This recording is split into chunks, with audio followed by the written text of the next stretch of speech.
Hey guys, welcome back to my YouTube channel. This is me, Shane Marosa. Kung hindi pa kayo nakakapag-subscribe sa aking YouTube channel,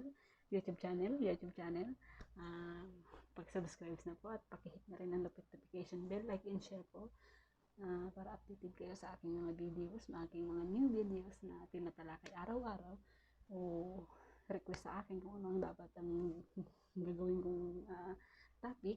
Ngayon po ay may nag-request nga sa akin na bakit nga ba maraming kabataan ngayon ang nadiligaw ng landas o napupunta sa mga maling barkada o maling kaibigan, mga hindi magagandang epekto ng ibang kaibigan, kasi hindi naman lahat ng kaibigan bad influence. Marami din kasing kaibigan na i-guide ka para matuto ka, para matuto ka sa buhay. At bakit nga ba mas ninanais ng kabataan ngayon na maglayas o yung hindi mag-stay sa kanilang bahay at sumama sa mga barkada, laging wala sa bahay. Bakit nga ba? Bago natin simulan yan, Lods, mag-intro muna tayo.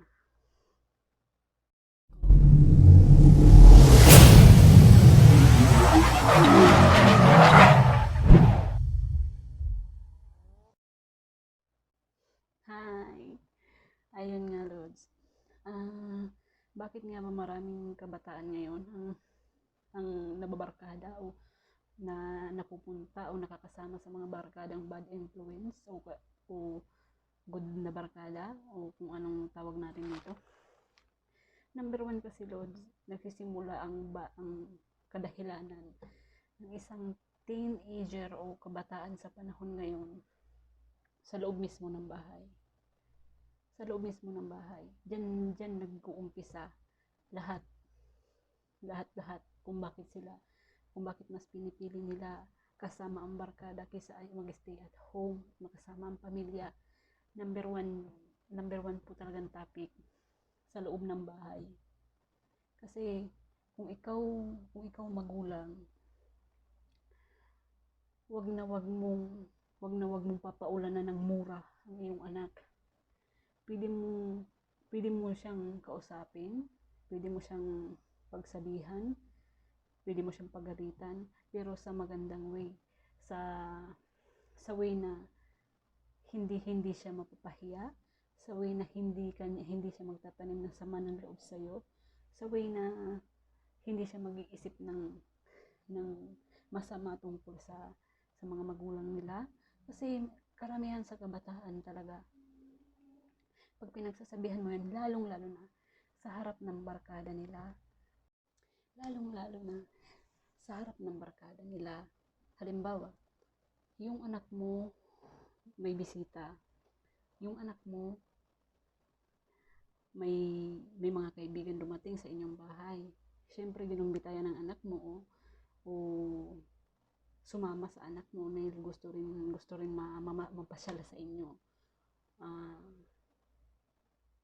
Yung sabihin na huwag agad yung papagalitan mo pagkadating pa lang ganito, ganyan. Wag, kung pwede po sana i-entertain mo muna yung kaibigan niya, entertain mo muna. Saka nyo pagalitan ng inyong anak o pagsabihan kapag wala na sila. Kapag yung anak nyo na lang nandyan, saka nyo sila pagsabihan o kaya kausapin.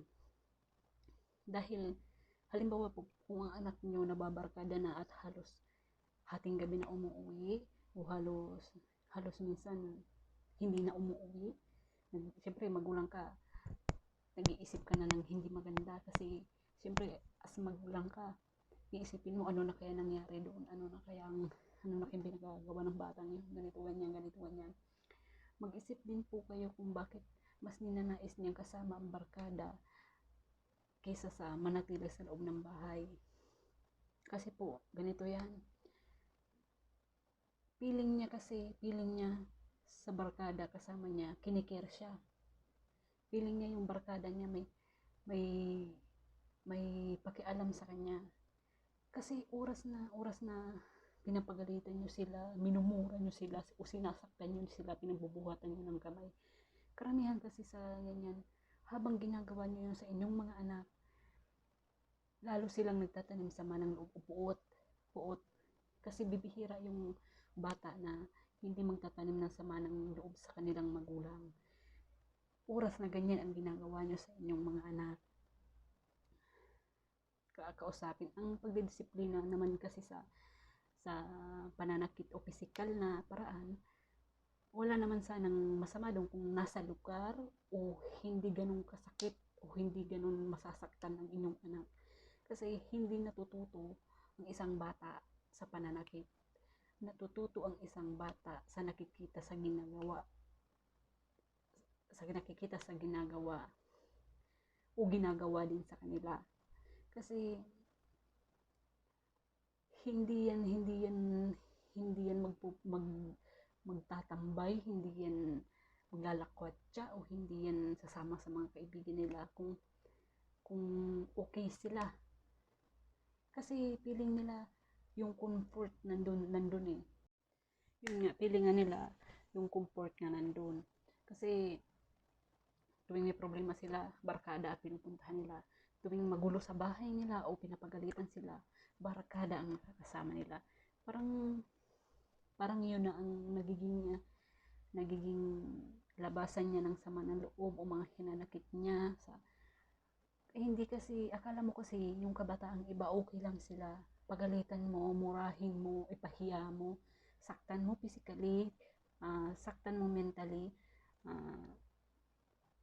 ang makikita mo lang kung hindi yan iiyak, hindi yan iimik, o karamihan sasagot. Akala mo okay lang sila o okay lang ganun. Pero hindi nyo alam na nagsisimula na silang magtanim ng sama ng loob. Nakikinig yan sa mga sermon, sa mga pero ang utak niya gumagana. Nagsasalita ang utak niya na ganito paglaki ko, ganito ganyan. Kayo ganito ganon. Marami na yan, marami nang nagaganap sa isip niyan. Oras na pinapagalitan niyo yan. Akala niyo hindi lang yan umiimik, akala niyo hindi lang yan nagsasalita. Pero may diskusyon na sa nangyayari sa sarili niyan. Hindi naman sabihin na hindi ko aram dahil dumaan din ako sa kabataan ko at talaga nung kabataan ko talaga pag ginusto ko noong kabataan ko, pero hindi ako nagtanim ng kung ano man ganito ganyan, lahat ng consequences aakuin mo dahil ikaw ang may gusto. Saka hanggang sa napupunta na nga sa maling landas karamihan o minsan hanggang sa napupunta sa maling landas. Nagsisimula ang isang suliranin ng isa-isang kabataan sa loob mismo ng kanilang tahanan, sa loob mismo ng kanilang pamilya, sa kanilang mga nakakasama o nakakasalamuha. Diyan mismo yan nag-uumpisa. Kasi ang kailangan kasi ng kabataan ngayon yung bigyan nyo sila ng tiwala na yung halimbawa nagpaalam yung anak mo ganito, ma, pupunta ako sa ganito kasama yung mga kaibigan ko. Tanungin mo sino mga kasama mo, anong pupuntahan nyo, anong okasyon ba yan, ganitong ganyan. Payagan mo kahit 2 oras o 1 oras, payagan mo. Basta may usapan kayo. Kausapin mo yung anak mo, o ganito, papayagan kita, pero alam mo ang limitasyon mo. Alam mo kung hanggang saan lang ang gagawin mo. Alam mo kung ano ang tama at mali. Kasi kung hihigpitan nyo naman ang inyong mga anak ng sobra-sobra, yung sabi, hindi nila may experience yung may enjoy yung kabataan nila. Marami kasing kabataan ang gusto rin na experience yung na-experience ng mga halimbawa kaklase nila. Halimbawa si ganito o si ganito, nagpaalam sa magulang niya pupunta sa ganitong ganyan, pinayagan. Tapos itong si anak mo hindi mo papayagan kasi mahigpit ka, kasi baka kung anong mangyari. Pwede naman dahil sa isipin mo na kung ano nga mangyari sa anak mo, ganito ganyan. Pero yung which is na mga kaibigan niya nandun, tapos siya lang ang hindi makakapunta doon. Kasi yung happy moment sa buhay niya, na gusto niya rin mag-explore kasama ang mga kaibigan niya. Yung sabing sa okasyon nila, siya lang ang absent. Yung ganun, bigyan nyo ng kahit kunting kalayaan ang inyong mga anak, kausapin nyo, bigyan nyo ng kondisyon, na, ito hanggang dito ka lang, papayagan kitang ganyan, papayagan kitang ganon, pero alam mo ang limitasyon mo, wag mong gagawin ng hindi dapat, kasi hindi ka na makakaulit. Ganito, anong oras ka uuwi? Pag sinabi niyang ganitong oras po ako uuwi, pag sinabi mong ganyang oras ka uuwi, ganyang oras ka umuwi. Pag hindi ka umuwi sa oras na sinabi mo, hindi ka na makakaulit. Ganun, kumbaga ganun. Kaya pag nakita niya na ay oras na, sabi ni mama, sabi ni papa, umuwi ako ng ganitong oras, kasi hindi na ako makakaulit. Uuwi at uuwi yan. Takot yan. Kasi oras na hindi sila umuwi sa oras na ganun, hindi na sila makakaulit. Hindi na sila makakasama sa mga happiness ng kanilang mga kaklase o barkada. Kaya uuwi at uuwi yan. Gagawa yan ng paraan. Kahit sabihin na barkada pa na, ay wag muna kasi maaga pa. Hindi, uuwi yan. Hindi yan kasi ang tinitingnan niya nga yung sinabi nyo na hindi na siya makakaulit. Tapos kilala niya kayo. Sigurado siya sa isip niya na hindi na talaga ako papayagan pag hindi ako tumupad sa usapan namin. Di ba?